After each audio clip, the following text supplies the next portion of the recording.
Bien, mesdames, messieurs, chers et chers collègues, chères et chères étudiantes, chères étudiants, c'est avec grand plaisir que nous accueillons aujourd'hui M. Robert Jacob. Soyez, chers collègues, vivement remerciés d'avoir accepté de venir à Nantes et soyez naturellement le bienvenu dans cette faculté de droit et des sciences politiques de Nantes Université, nouveau nom de l'Université de Nantes.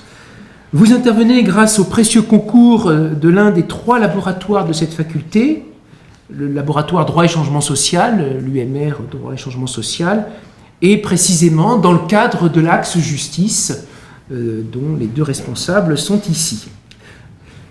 Quelques mots pour vous présenter, je serai très bref. Vous êtes directeur de recherche honoraire du CNRS, Centre national de la recherche scientifique, et professeur émérite d'histoire du droit aux universités de Liège et Saint-Louis de Bruxelles. Vous êtes membre du laboratoire de médiévistique occidentale de Paris, le célèbre LAMOP, qui est également une autre UMR, qui relève des tutelles du CNRS et de l'Université Paris Panthéon-Sorbonne.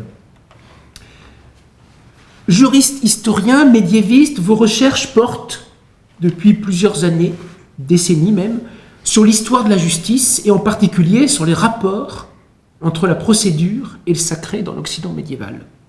À partir d'une analyse des mots, du langage, et puisque je parle du langage, je tiens à signaler le nom de Michael Stolleis, qui était très attaché qui est récemment disparu, et qui était très attaché à l'importance du langage.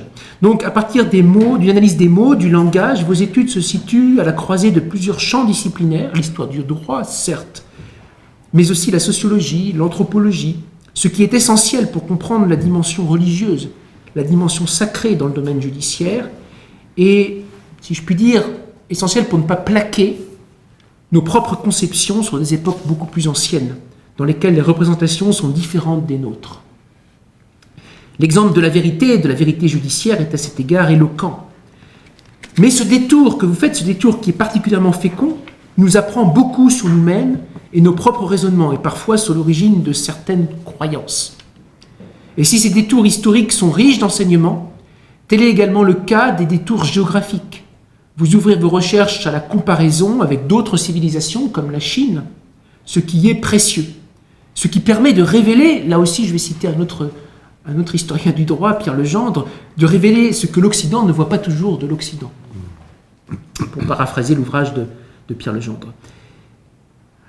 Et, quitte à parler d'ouvrages, je tenais à présenter certains de vos ouvrages, puisque face à vous, vous avez, on présente souvent l'intervenant, on ne présente pas toujours l'auditoire, vous avez des étudiants du Master 2, j'en avais également parlé aux étudiants que j'ai en histoire de la justice, mais certains m'ont dit qu'ils avaient cours, puisqu'on est en train de voir l'histoire du Moyen-Âge, donc c'était vraiment le moment idoine pour pouvoir venir vous écouter. Vous avez donc des collègues également, voilà. Et donc, peut-être, j'en avais parlé également aux étudiants de l'UFR d'histoire, mais là aussi, je pense qu'ils sont en cours. Voilà, alors quelques livres. Tout d'abord, c'est peut-être le premier que j'ai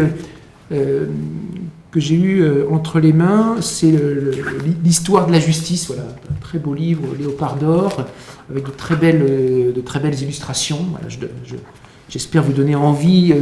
Ils sont à la bibliothèque.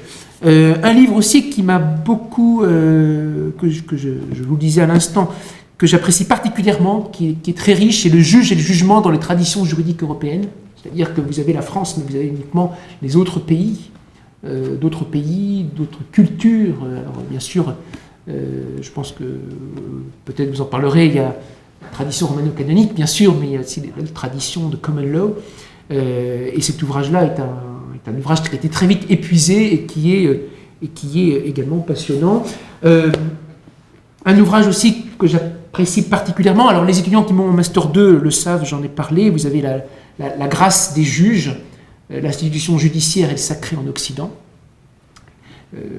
qui est un ouvrage qui a été publié il y a une dizaine d'années de mémoire, 2014. Et puis, le dernier, puisque je pense que vous avez toujours ce souci de remonter aux origines, La parole impérieuse, avec comme sous-titre ou sur-titre Les formes premières du droit en Occident, publié en 2020.